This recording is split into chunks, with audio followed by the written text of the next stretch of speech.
Well, hello again, everyone. It's time to make a follow-up of our pre-review, I put that in quotes, review of Sonic Frontiers. And holy shit, guys, we have a doozy for you. Yeah, so both of us have played Sonic Generations, not Generations, well, Sonic Frontiers.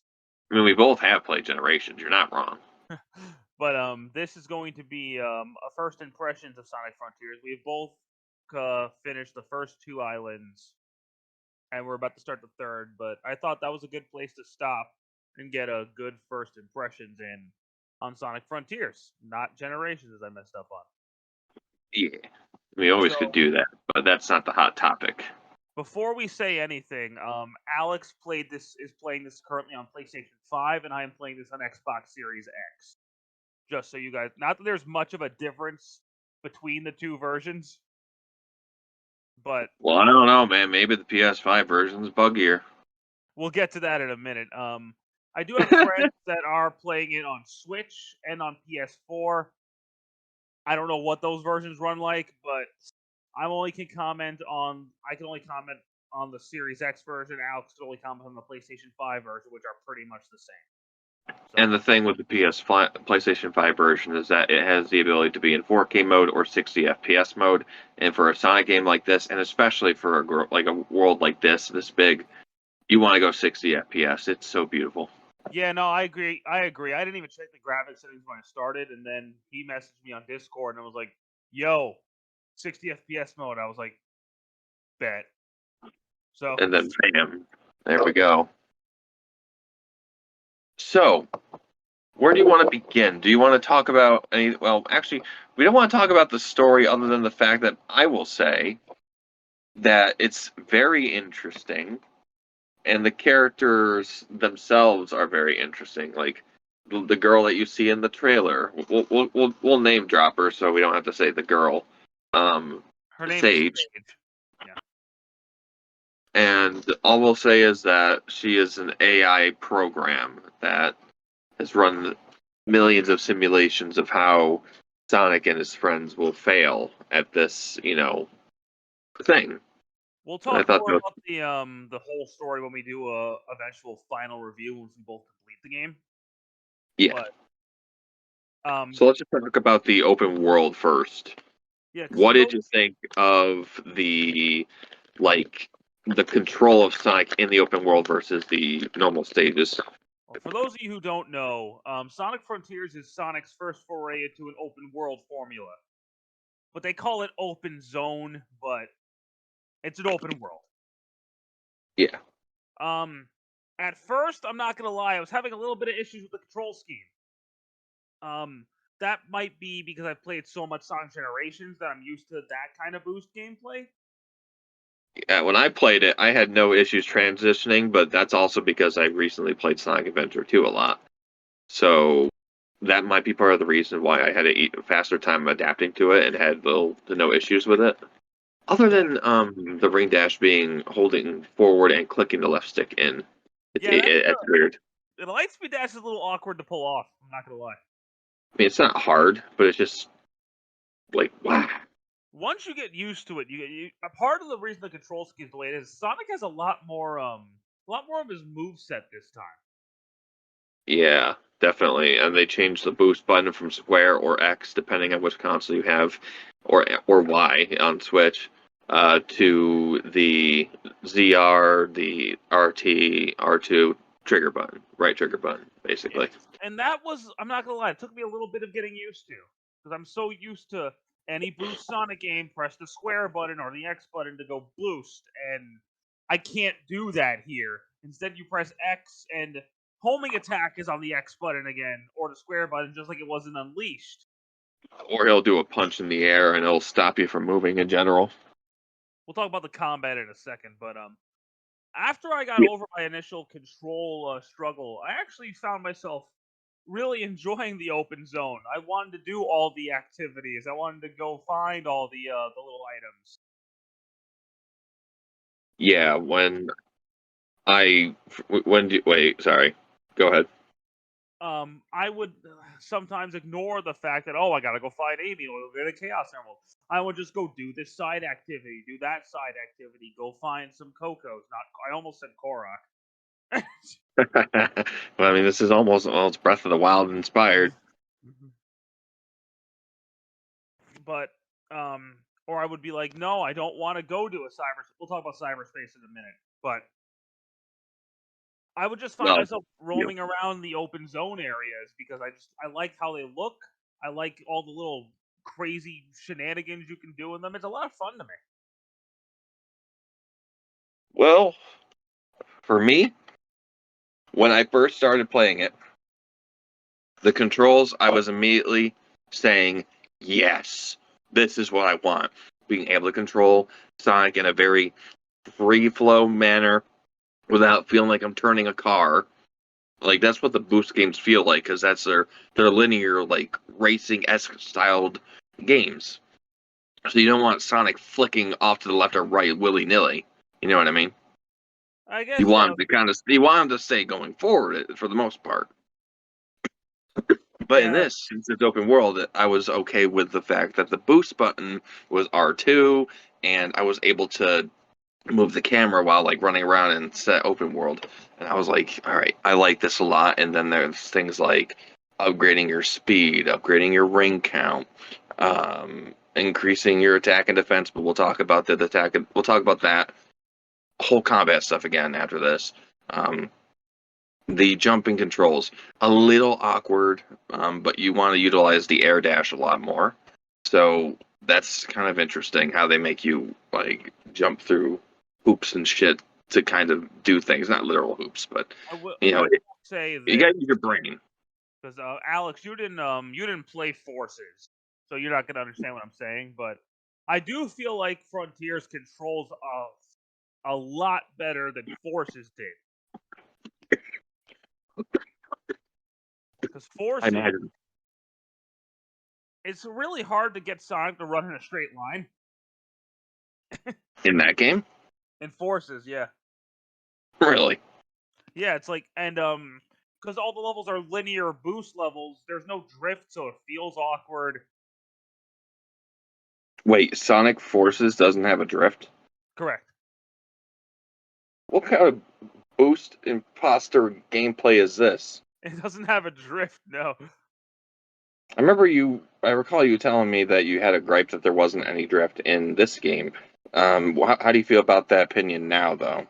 So the thing about this game is that because most of the game is open zone, you don't really need a drift button, though I would appreciate if that was maybe an upgrade you could unlock later for the cyberspace levels.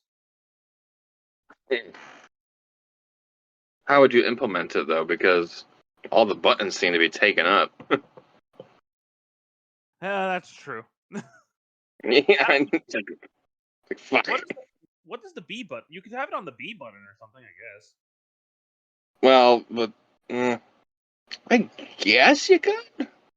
But then there's the camera. You know how you gonna control the camera depending on where you want to drift to. Yeah, yeah, it would be awkward. If they had it exclusively in the cyberspace or levels, then that'd be a different story. Yeah, Because I initially thought they were gonna like have Sonic's controls completely, not completely, but physics and controls change for the cyberspace stages, but they are not. no, they're basically the same. Yeah, they're other than the only thing you can't do is control the camera. That's it. So speaking of cyberspace, cyberspace is basically your standard air quotes there Sonic stage. And there's 7 on each island. And they're very, very short, They're clocking very in mostly at like 2 minutes. The thing is, all of them are based on Sky Sanctuary, Chemical Plant, Green Hill, and a generic city. And some of them we will reuse like almost all of level assets from other Sonic games. For The one we example, noticed. Go ahead. the first level was very clearly based on the first level from Unleashed. Hmm. and then there's one that's straight up just Skyrail. Yeah, it's a more like it's a better designed modern Skyrail, and it's really cool. But they're despite being short, they're a lot better designed than Force's levels were. But they're also not the main point of the game, so them being short isn't really a gripe for me because they're more of a bonus to get more things to unlock more stuff. Yeah, it's to help you unlock the Chaos Emeralds. But there's other ways to get the Chaos Emeralds. This is just, like, oh shit, but I could just do a level real quick and get a key or two at least, Thing I really appreciate about the cyberspace levels, the red star rings are so freaking easy to get. Yeah, I mean, some of them are a little, like, out of the way. Like, you're like, oh, okay, that one was a little hard, but nothing difficult. Like, generally speaking, I get most, except for like one level, I've got every red star ring my first go. Yeah, when I go through the levels, I don't, like, blaze through them. I actually try to get all the rings first, and then whenever I decide to go for the second run, I will go as fast as possible. But even when you go fast as possible in these stages, you don't really actually go that fast. Yeah, Sonic's not as fast as he was in Unleashed. I'll tell you that right now. Yeah, it's like if you were able to if you all right. Here's a good idea of how I can describe this. If you played Sonic Adventure, Windy Valley, and you're in the second half of the zone where you're going down those long runways and you have full fucking speed and control of yourself, imagine that, but being able to be in an open world and being able to keep that speed turning any direction you want. If that makes any sense. I could actually kind of see where you're going with that. Yeah. Yeah, You like know when you're what that going sounds straight downhill, like you're just going so fucking fast. like? Or That actually, sounds no, like a better example is Eggman running down City Escape. oh, get out of here! Oh my god. Sorry. Speaking of other characters, there is one thing I have to highlight, and if I don't, I'm gonna be really upset with myself.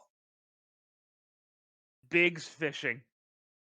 I absolutely negatively love it. They brought Big the cat back in Sonic Frontiers. They could have done any other way to get these items, but they decided we must save Froggy. Big is on the Starfall Islands, but Shadow isn't. Isn't that as far as we know so far? But like that was really redundant. Was Shadow ever announced for the game? I never heard a peep about him, so probably not. Go. But the fact that he's in there, I was like, for me, that someone actually that enjoyed the not. I don't want to say enjoyed. Like I absolutely want to pop in Sonic Adventure right now and play Big's levels. No, like if I have to go through a playthrough, I enjoy myself when I'm playing through Big's levels because it's a change of pace. I like to explore the level sometimes, see what's going around. And fishing is something I like to do in real life, so it's relaxing for me. And that's something you said too, that you found it relaxing as well to break up the gameplay. I would rather do the Frontiers fishing than the event. To be honest with you. Oh, yeah. I mean, yeah, it's not fun and adventure, like fun. Like I can see it being kinda like, oh, cool if you use some fishing peripheral. You know why I like it in Frontiers? It's so simple. It's completely optional. Yeah, and when you do it, you don't need to think too hard. I mean, as each island goes farther, as far as I've been noticing, some of the fish you have to get are harder. Like when you have to get some treasure chests now in the second island, you have to do a quick time event twice rather than just hitting it once. Sometimes it's faster, or it's closer, or it's farther away, or it's smaller. Something I do like about Big's fishing is that you can break the game in two if you collect enough of these purple coins, because you can buy experience points to upgrade Sonic, and it costs next to nothing. Yeah, and the best way to break the game like that is to wait for something that's similar to what Breath of the Wild has, where a starry nightfall, as I'm going to call it, Like in Breath of the Wild, like a star fragment would fall from the sky, you would see it and you'd go grab it and you can go upgrade, special armor. In this, a bunch fall. Like, holy shit, there's so many. I once got like 80 of them, and it's just a slot machine. It looks really pretty too. Oh my god, it does. And it just plays a slot machine. I don't know if you can control it to make it stop faster or not, but you just let that go until daylight and then it ends. But by the time you're done, you're going to have a couple hundred coins, at least. Yeah, this is definitely the best looking Sonic game, for sure. Oh god, yeah. And I don't care that, I don't know if this is a PS5 problem, but there are moments I'm just running by, and some of the places where you, platform up, grab onto a zip line, go up, hit a spring, go up, and then there's platforms.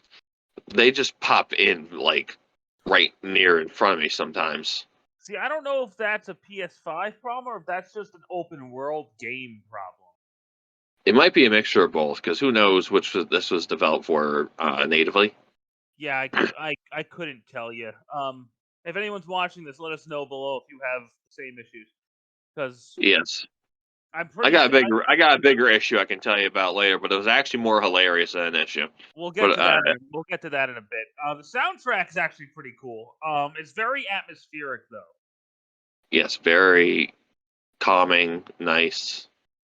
Some people found it so boring they would want to go on podcasts and listen to it, rather than listen to it. You're not getting Escape from the City or Windy Valley song or anything like that in this game, but it does fit the tone of the game. There are some kind of stages that remind me of Sonic. There's like one stage in Angel Island and the first island.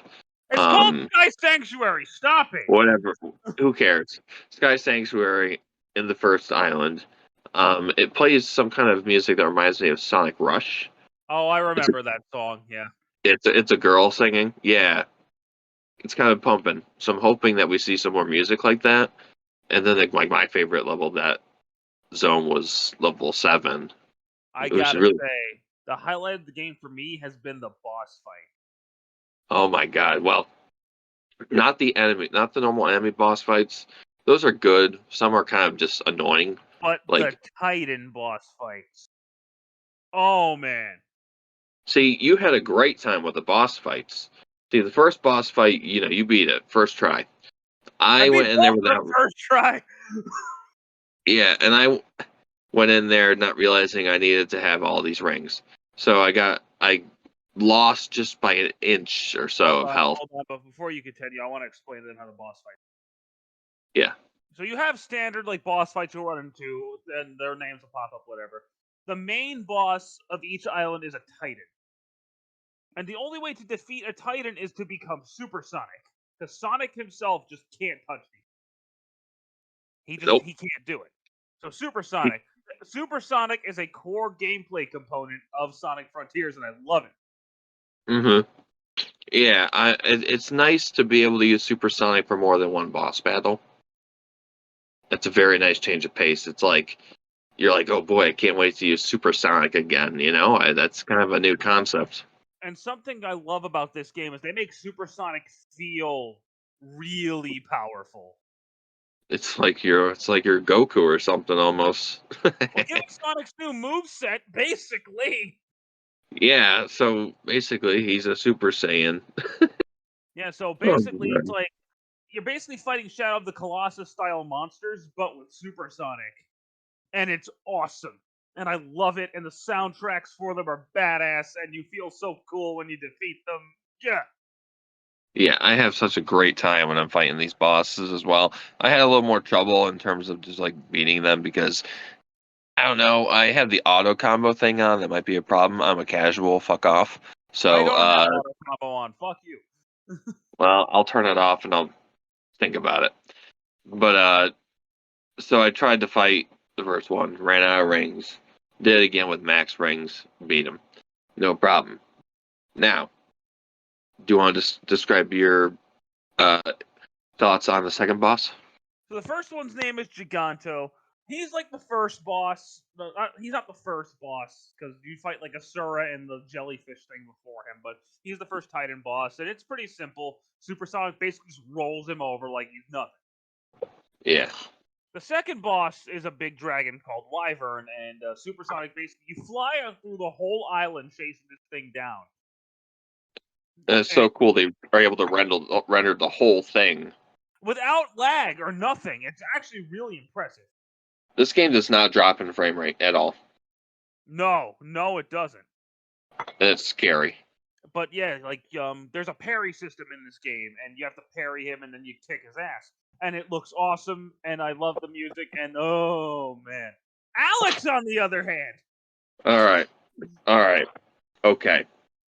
Now I don't know if you can also someone can timestamp this and send this to Reddit or somewhere as a story of this, so Sega can patch it, or we can keep it in as a homage. So, this boss fight. Let me stop you for a second. What? There are references to every Sonic game really in here, even Shadow the Hedgehog. And Eggman's Memories. That's actually, yeah. We had to find an 06 reference somewhere. We had a bit of a Sonic 06. We literally had a Sonic 06 homage in this boss fight. The first fight I lost because I don't know, I just lost. And then the second time I go in, I'm about to jump onto him, and for some to get the Chaos Emerald. For some reason, I thought I had to physically jump off, but it's scripted. You automatically jump on him.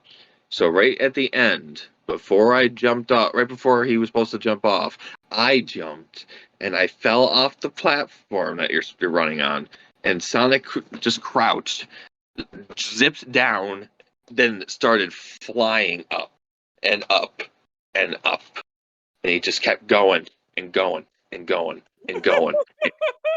The islands, you can start seeing every island. Then they started disappearing, and he kept going and going and going and going. Everything started to disappear, and then the skybox disappeared, and then we were in space. There were stars everywhere.